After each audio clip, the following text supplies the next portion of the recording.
오늘 하나님께서 우리에게 주실 말씀은 요한복음 20장 19절에서 29절까지 말씀입니다. 신약성경 183페이지 우리 찾으셨으면 한 목소리로 읽겠습니다. 시작. 이날 곧 안식 후 첫날 유대인들을 두려워하여 모인 곳의 문들을 닫았더니 예수께서 오사 가운데 서서 이르시되 너희에게 평강이 있을지어다. 이 말씀을 하시고 손과 옆구리를 보이시니 제자들이 주를 보고 기뻐하더라. 예수께서 또 이르시되 너희에게 평강이 있을지어다. 아버지께서 나를 보내신 것 같이 나도 너희를 보내노라. 이 말씀을 하시고 그들을 향하여 숨을 내쉬며 이르시되 성령을 받으라. 너희가 누구의 죄든지 사하면 사하여질 것이요 누구의 죄든지 그대로 두면 그대로 있으리라 하시니라. 12 제자 중에 하나로서 디도모라 불리는 도마는 예수께서 오셨을 때에 함께 있지 아니한지라. 다른 제자들이 그에게 이르되 우리가 주를 보았노라 하니 도마가 이르되 내가 그의 손에 못자국을 보며 내 손가락을 그 못자국에 넣으며 내 손을 그 옆구리에 넣어보지 않고는 믿지 아니하겠노라 하니라. 여드레를 지나서 제자들이 다시 집 안에 있을 때에 도마도 함께 있고 문들이 닫혔는데 예수께서 오사 가운데에 서서 이르시되 너희에게 평강이 있을지어다 하시고 도마에게 이르시되 내 손가락을 이리 내밀어 내 손을 보고 내 손을 내밀어 내 옆구리에 넣어보라. 믿음 없는 자가 되지 말고 믿는 자가 되라. 도마가 대답하여 이르되 나의 주님이시요 나의 하나님이시니이다. 예수께서 이르시되 너는 나를 본고로 믿느냐 보지 못하고 믿는 자들은 복되도다 하시니라. 아멘. 오늘 본문은 예수님께서 이제 먼저 제자들에게 자신을 나타내시고 이어서 이제 일주일 후에 그 자리에 없었던 도마를 위해서 한 번 더 제자들에게 자신을 나타내신 이 사건에 대한 기록입니다. 도마를 위해서 예수님께서 자신을 나타내신 사건은 다른 공간복음에는 나오지 않는 그런 말씀이죠. 그런데 지금까지 보면 사도 요한은 거의 대부분의 사건들을 공간복음에는 나오지 않는 것들로 그렇게 선택을 해서 사용을 해왔습니다. 그 이유는 제가 몇 번 말씀드렸던 것처럼 공간복음과 중복되는 것을 피하기 위해서 그렇게 했던 것도 있지만요. 그것보다 더 중요한 이유는 이 본문 말씀에 나오는 그 요한복음을 기록한 목적, 그 목적이 뭐였습니까? 30절, 31절 말씀이죠. 오늘 읽지는 않았는데 같이 한번 읽을까요? 시작. 예수께서 제자들 앞에서 이 책에 기록되지 아니한 다른 표적도 많이 행하셨으나 오직 이것을 기록함은 너희로 예수께서 하나님의 아들 그리스도이심을 믿게 하려 함이요 또 너희로 믿고 그 이름을 힘입어 생명을 얻게 하려 함이니라. 그러니까 이 목적 때문에 그렇게 했어요. 무슨 말이냐면 오늘 한번 말씀을 보면 30절 31절 말씀을 보면은요, 사도는 예수님께서 표적을 많이 행하셨다라고 이렇게 말씀을 하고 있죠. 그 표적 중에는 보면 공간복음에 나오는 것도 있고 또 요한복음에만 나오는 것도 있고 또 둘 다 기록되지 않은 것도 아마 있을 거예요. 굉장히 많은 이적 표적들을 행하셨으니까 그렇죠. 그런데 그 중에서 사도가 이 요한복음에 얼마 되지도 않는 표적들 7개죠, 그죠? 7개 표적만 기록한 목적은 예수께서 하나님의 아들 그리스도이심을 믿게 하고 또 그것을 믿고 그 이름을 힘입어서 생명을 얻게 하려 함이다라고 밝히고 있죠. 그런데 이왕 예수님을 믿도록 하기 위해서라면 더 많은 표적을 기록하면 뭐 좀 좋습니까? 그죠? 뭐 이왕이면 다홍치마라는 말도 있잖아요. 그런데 이 고작 7개 적어놓고는 예수님을 믿도록 하기 위해서다 이러면 좀 설득력이 사실은 좀 떨어지죠. 그런데 사도가 뭐 그런 생각을 못했겠습니까? 우리가 요한계시록을 보면 알 수 있지만 사도 요한이 머리가 좀 좋은 사람이거든요. 그렇게 우리가 요한계시록 보면 얼마나 치밀하게 구조를 짜서 그죠? 그렇게 문학적으로도 굉장히 수준이 높은 글을 사도 요한이 썼거든요. 우리가 성경을 성령께서 성령의 감동으로 기록하게 하실 때 그냥 사람을 로봇처럼 써가지고 이렇게 그냥 성령께서 감동 주시면 막 이렇게 쓰도록 하신 게 아니라 그 사람이 가지고 있는 기질, 교육 수준 이런 걸 다 그냥 그대로 다 사용하실 수 있게 성경을 쓸 수 있도록 감동만 주셔서 기록하게 하신 게 성경이라는 거 알고 있잖아요. 그러니까 요한계시록을 보면 사도 요한이 굉장히 치밀한 사람이고 문학적인 사람이고 머리가 좋다는 걸 알 수 있거든요. 그런 사람이 달랑 7개 적어놓고 이걸 가지고 뭐 예수 그리스도를 하나님의 아들인 걸 믿도록 하기 위해서 기록했다라고 하면 조금 그죠? 설득력이 떨어져요. 근데 사도가 이거를 생각을 못했겠습니까? 특히 사도 요한 같은 경우는 우리 11사도 중에서 예수님을 가장 많이 사랑했던 사도잖아요. 그런 사도가 예수님을 그 누구보다도 더 드러내고 싶은 마음이 간절하지 않았겠습니까? 그런데 그런 사람이 달랑 7개 이 표적만 기록한 이유는 1차적으로는 이 7개만으로 충분하기 때문에 그래요. 그러니까 당시 유대인들이 예수님께 줄기차게 요구했던 게 뭐였습니까? 표적을 보여라 이거잖아요. 심지어는 십자가에 달려서 죽어가고 있는 사람한테도 표적을 보이라고까지 얘기를 하지 않습니까? 이 정도면 인간도 아니죠. 그런데 오늘 말씀에서 도마 보면 어떻습니까? 도마도 똑같아요. 내가 보지 않고는 믿지 않겠다. 그러니까 지금 예수님께서 분명히 돌아가셨어요. 돌아가셨을 때 그 장면들을 얘기를 다 들었죠. 직접 보지는 못했지만 손에 못이 박히고 창에 옆구리에 창이 찔린 것을 다 봤고 얘기를 다 들었어요. 그렇게 죽으셨다는 걸 알기 때문에 예수님께서 살아나셨다라면 분명히 손에 못자국과 옆구리에 창 그 찔렸던 자국이 있을 거니까 내가 그걸 봐야 믿겠다. 이렇게 얘기를 하는 거죠. 그럼 유대인들하고 지금 똑같은 얘기를 하는 거예요. 그런 이 유대인들, 그런 표적들을 구하는 그 사람들에게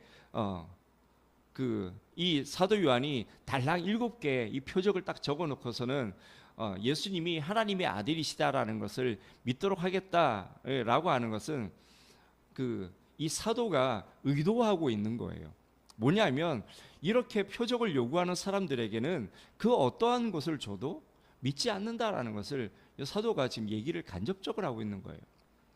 이 정도 표적만으로도 예수님이 하나님의 아들이시라는 것을 못 믿는, 믿지 못하는 그런 사람들에게는 예수님께서 행하셨던 표적들을 다 적어가지고 갖다 줘도 못 믿는다라는 거죠.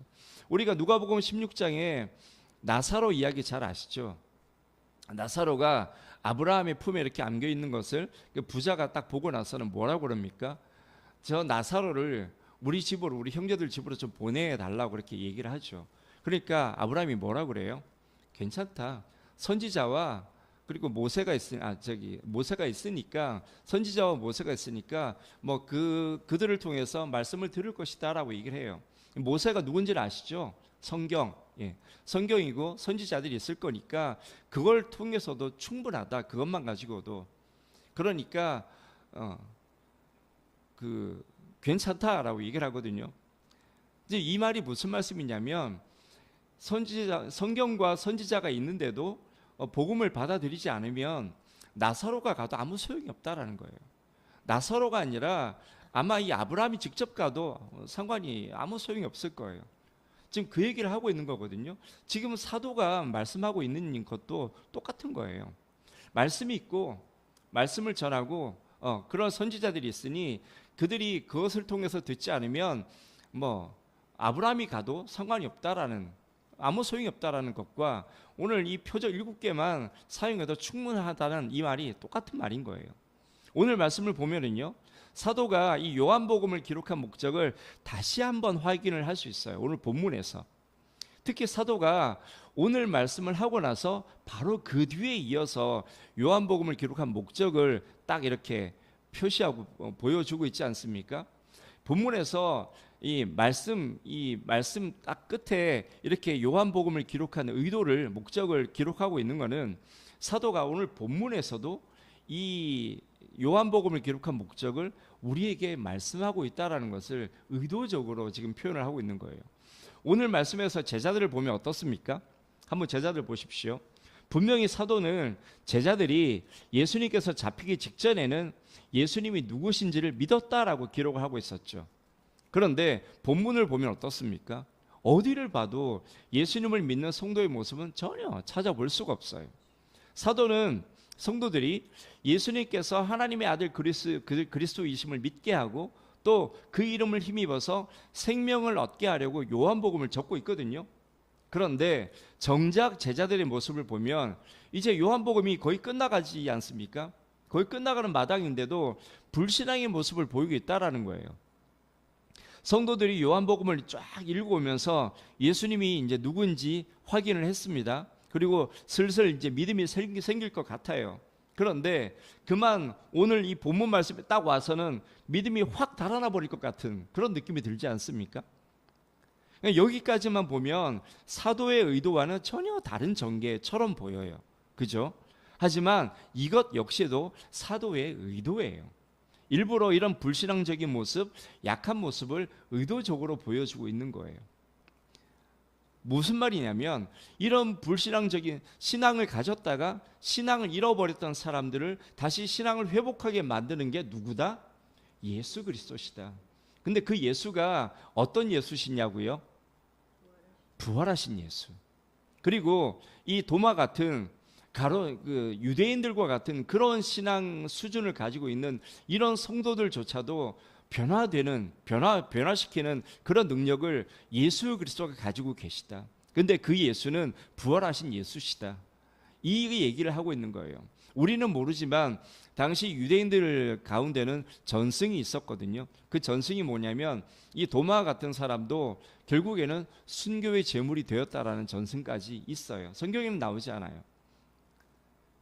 그러니까 이렇게까지 유대인들과 똑같은 모습을 보이는 이런 불신앙적인 모습을 보이는 도마조차도 부활하신 예수가 그를 변화시키셔서 순종하고 헌신하는 그리고 사명 감당하는 그런 사도로서의 사명을 감당하게 되었다라는 얘기를 하고 있는 거예요.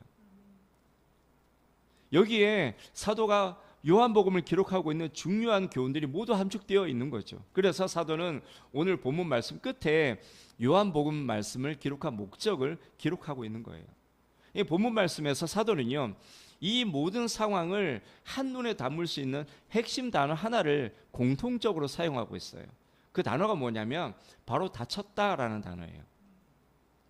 지금 제자들이 모여 있는 곳을 이제 표현할 때도 그 모여 있는 곳에 문을 닫았다, 닫혔다, 문이 닫혔다라고 표현하고 있고요. 똑같은 표현을 도마가 등장하는 말씀에서도 또 사용하고 있어요. 지금 이 사도는요, 이 단어를 성도들뿐 아니라 모든 인생의 문제 상황을 보여주는 용도로 사용하고 있습니다. 닫혔다라는 이 말을. 19절 한번 보십시오. 지금 제자들이 모여 있습니다. 그죠? 그런데 지금 제자들이 모인 곳에 문들이 닫혔다라고 합니다. 아니 지금 집에 문이 닫혀 있는 게 무슨 문제인가 싶은 생각이 듭니다. 그죠? 그런데 집에 문이 닫혀 있는 건 당연한 일이잖아요. 그런데 그 당연한 일을 지금 사도는 예수님께서 처음 제자들에게 나타나셨을 때 그리고 도마를 위해서 한 번 더 나타나셨을 때 이 두 번 다 기록을 하고 있어요. 여기서 지금 제자들이 왜 꽁꽁 문을 걸어 잠그고 있는지 그 이유를 사도는 뭐라고 얘기를 합니까?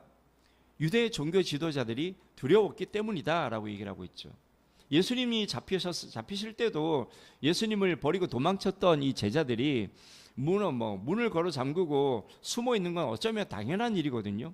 그런데 지금 이 사도가 제자들이 문을 걸어 잠그고 있는 것을 문제 삼고 있는 것은 무엇 때문이겠습니까? 그 이유가 무엇 때문이냐면 그 원인을 시간에서 찾아볼 수 있어요. 그 시간을 보면은 뭐라고 되어 있죠? 안식 후 첫날 저녁이다라고 얘기를 하고 있죠. 이때가 언제죠? 예수님께서 부활하신 날 저녁이에요. 자, 이때는 이미 예수님께서 부활하셨어요. 그리고 이 부활하셨다는 소식들을 모든 제자들이 다 들어서 알고 있을 때예요. 어쩌면 엠마오로 가던 두 제자들도 와 있을지도 모르겠어요. 성경에 나와 있지 않지만. 그렇다면 여러분 같으면 이 상황에서 어떻게 하실 것 같으세요? 난리 나지 않겠습니까?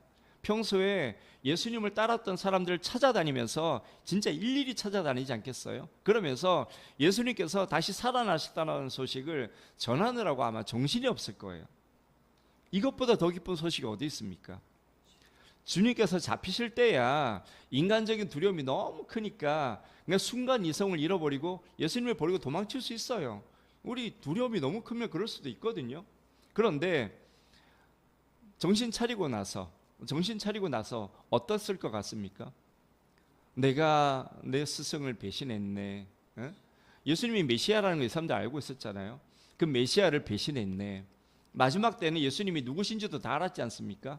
내가 하나님의 아들을 배신했네. 그러니까 이런 배신감 때문에 자기 스스로 진짜 충격에 빠지고 스스로에게 지독하게 실망하고 그래서 엄청난 괴로움에 빠져 있지 않았겠습니까? 그죠? 그런데 그분이 다시 살아나셨답니다. 다시 사신 주님을 직접 보지는 못했지만 시신이 없었던 것을 확인했던 제자들 베드로와 요한, 그리고 그 막달라 마리아 같은 경우는 천사들로부터도 얘기를 듣고 직접 예수님을 보기까지 했잖아요. 그럼 막달라 마리아의 증언까지 들었어요. 직접 주님을 뵙기까지 했다는 말도 들었습니다. 이미 증거는 충분해요. 이미 주님께서 죽으시기 전에 몇 번이나 말씀하셨잖아요. 내가 죽고 나면 사흘 만에 다시 살아날 것이다 말씀하셨고요. 그리고 실제로 다시 살아나셨고요. 증인까지 있으니 이거는 그냥 사실이에요. 그런데도 지금 제자들은요, 여전히 문을 걸어 잠그고 두려움에 벌벌 떨고 있는 거예요. 이걸 한마디로 뭐라고 표현하면 되겠습니까? 바로 불신앙이에요. 불과 며칠 전에 예수님을 하나님의 아들로 믿었던 사람들, 그 사람들이 그 믿음을 다 잃어버리고 진짜 완전하게 불신앙에 사로잡혀서 마음을 완전히 걸어 잠그고 그러고 있는 거예요. 마음을 완전히 걸어 잠궜다라는 것을 우리가 도마의 모습에서 볼 수 있잖아요. 그냥 유대인으로 돌아간 거예요. 예수를 전혀 모르는 유대인으로. 여러분, 성도가요, 마음 문을 닫고 있는 것은 늘 불신앙의 원인이다라는 것을 아셔야 합니다. 우리가 불신앙적인 성도 그러면 보통은 은혜를 못 받는 성도, 기도를 해도 응답이 없는 성도, 신앙생활을 수십 년을 해도 변화되지 않는 성도, 여전히 습관적인 죄에 빠져 있는 성도, 이런 성도들을 떠올리지 않습니까? 그런데요, 사실은 그 정도까지는 아니다 하더라도 사실 우리 자신을 가만히 들여다보면 사실 좀 찔리죠. 왜냐하면 우리 안에도 불신앙적인 모습들이 너무 많기 때문에 그렇죠. 성경에서 말하는 신실한 성도는요, 성령 충만하고 하나님을 사랑하고 사명 감당하고 성령님의 인도하심에 따라서 사는 성도잖아요. 그런데 거기에 비춰서 보면 진짜 이런 표현은 저도 별로 안 좋아하는 표현인데 너무 형편없는 모습으로밖에 안 느껴지잖아요. 그게 너무 찔려요. 그럴 수밖에 없는 거죠. 그런데 구원받고 거듭나고 성령까지 받았다라는 성도가 그렇게 살지 못하는, 성경에서 말하는 신실한 성도답게 살지 못하는 이유가 어디에 있겠습니까? 아니 성경에서 말하는 신실한 성도까지는 안 가도 좋아요. 안 가도 좋고, 우리가 사도행전에서 보지 않았습니까?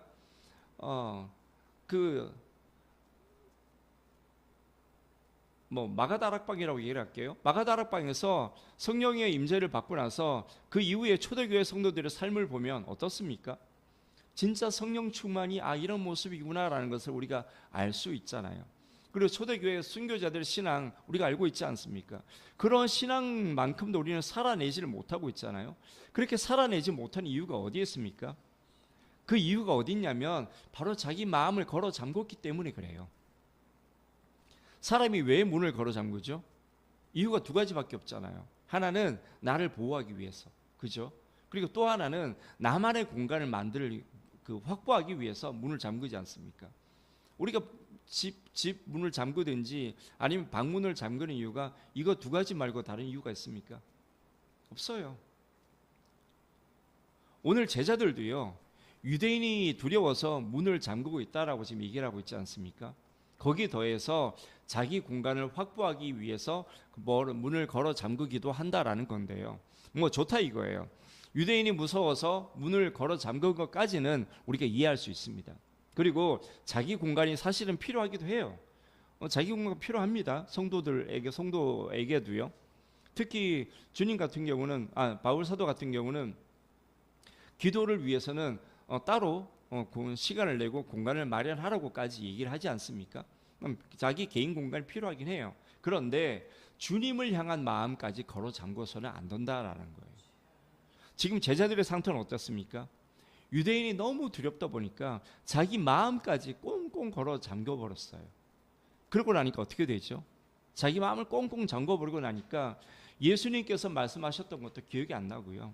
예수님께서 다시 살아나셨다는데도 그 사실이 아무런 역사를 일으키지를 못하고 있는 거예요.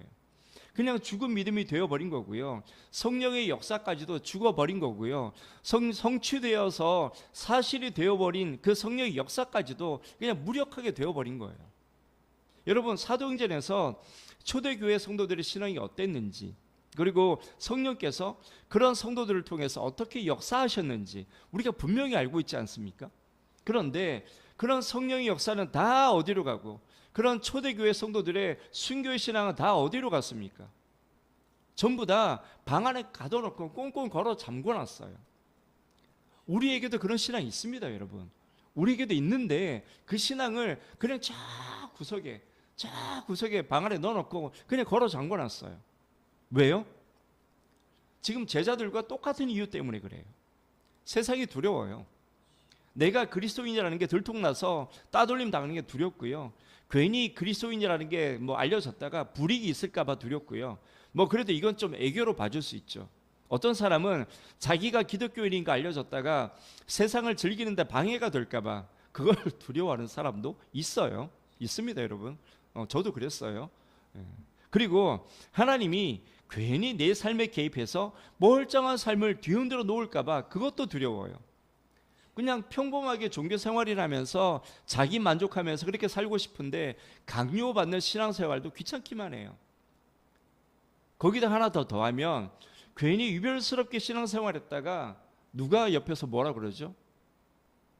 같은 성도들이 너무 유별스럽게 신앙생활하면 옆에 있는 성도들이 뭐라 그래요? 지도 안 하면서, 지는 안 하면서 남 하는 걸, 그죠? 자기도 천국 들어가지 않으면서 남 들어가는 것까지 막는 그런 바리새인 같은 인간들이 있어요.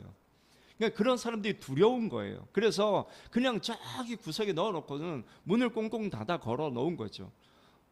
이 말씀 이렇게 묵상하다가 저 김혜영 권사님 좀 존경스러웠어요. 저 같았으면 안 하고 말지. 안 해도 되거든요, 사실은. 그냥 그 교회에 피켓 걸고 나가서 전도하셔도 돼요. 전도 그렇게 해도 되는 거죠. 그런데 아마 권사님 마음에 교회를 세우라는 주님의 마음이 받았을 것 같아요. 견고하게 서 있는 교회가 있으니 그냥 작은 교회 세워주리라, 이런 마음 하나님께 받고 오셔서 섬기는 것 같아요. 근데 정말 귀하죠. 얼마나 욕을 먹겠어요, 주변에서 손가락질하고. 있다니까요, 그런 사람들이. 그러니까 그런 사람들이 두려워서 그냥 구석에 쳐박아 놓는 거예요. 하나님이 마음 주셨고 말씀 주셨는데도 그냥 구석에 넣어놓고 그냥 걸어 잠그고 있는 거죠. 그러니 성령의 역사도 없는 거고요. 하나님의 뜻도 성취되지 않는 거고요. 하나님의 나라가 확장되지도 않는 거고요. 교회가 세워지지도 않는 거예요. 이런 분들이 각 교회마다 한 분씩만 계시면 대한민국의 개척교회들 그래도 버틸만 할 거예요. 저처럼 제가 얼마나 위로가 되고, 요즘에는 우리 이화주 권사님까지 새벽에 와 할렐루야야. 제가 그죠? 좌청력 500홀 얻었습니다. 예, 여러분, 시대를 지나면서 이런 모습들이 일반화되다 보니까요, 순교 신앙도 사라져 버렸고요, 성령의 역사도 사라져 버린 그런 시대가 되어 버렸어요. 많은 성도들이 자의로 혹은 타의로, 그것도 아니면 남들이 하는 대로 그냥 따라서 하다 보니까 어쩌다가 자기 자신을 가둬놓게 된 그런 결과가 그렇게 되어버린 거예요. 많은 성도들이 그렇게 갇혀서 오늘도 살아가고 있습니다. 이런 상태로는요, 아무것도 할 수 없어요, 여러분. 사명 감당하는 건 고사하고요, 예수 신앙을 유지하는 것, 이것조차도 어렵습니다. 그래서 주님께서 오늘 사용하신 방법이 뭐죠? 직접 찾아가신 거였어요. 자, 그렇다면 우리는 어떻습니까? 우리에게는요, 예수님이 누굴 보내셨죠? 성령님을 보내셨어요. 우리도요, 우리 신앙을 가만히 들여다보면 우리도 지금 우리 안에 이 가둬놓고 신앙생활하는 모습을 발견하실 수 있을 거예요. 부활하신 주님께서 제자들을 찾아가서 만나주시고 부활의 실체를 보여주시고 그래서 제자들이 닫힌 문을 열 수 있도록 그렇게 하셨잖아요.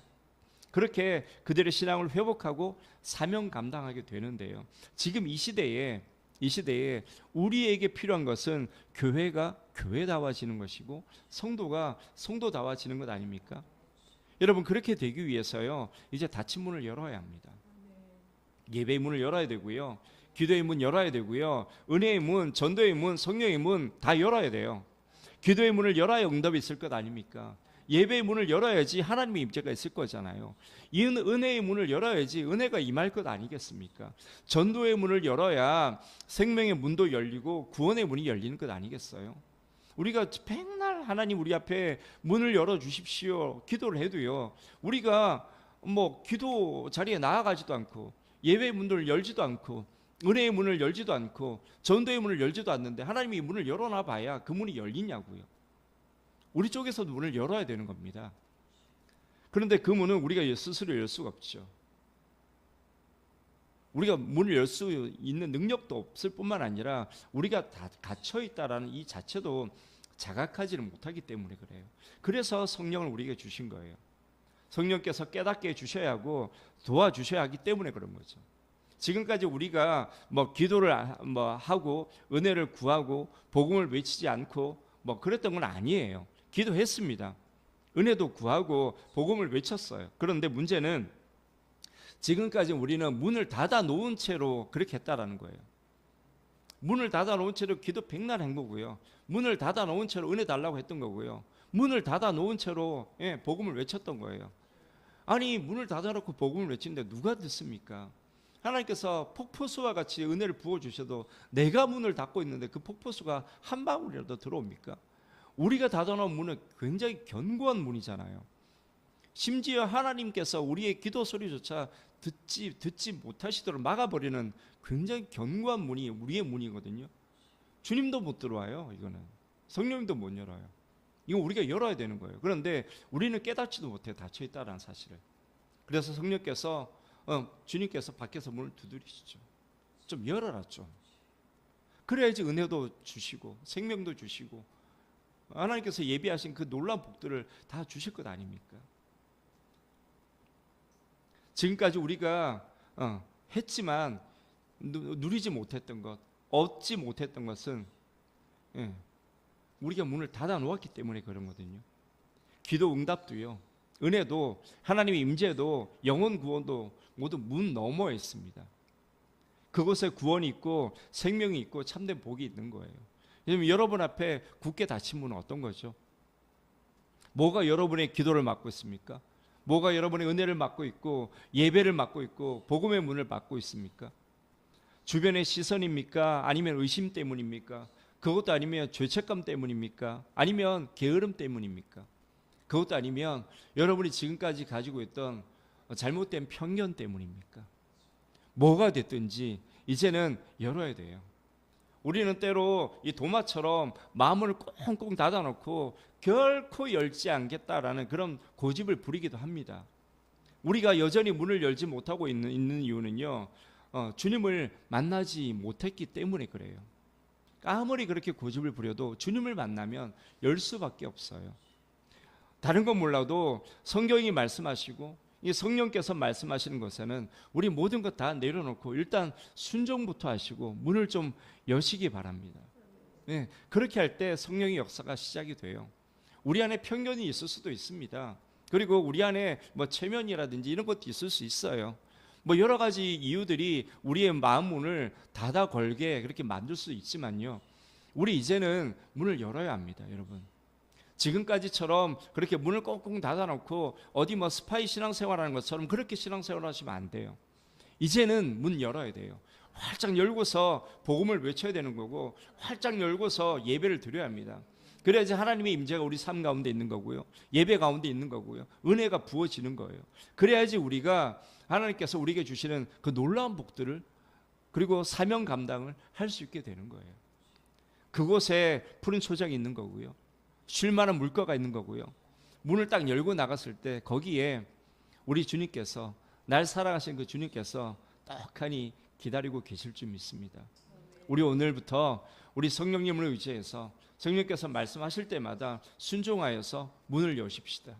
기도의 문도 여시고 은혜의 문도 여시고 전도의 문, 복음의 문, 예배의 문, 모든 문들을 활짝 열어서 하나님께서 우리에게 부어주신 그 놀라운 은혜들, 복들을 누리는 저와 여러분이 되시기를 주님의 이름으로 축원합니다. 우리 좀 말씀 붙잡고 기도했으면 좋겠습니다.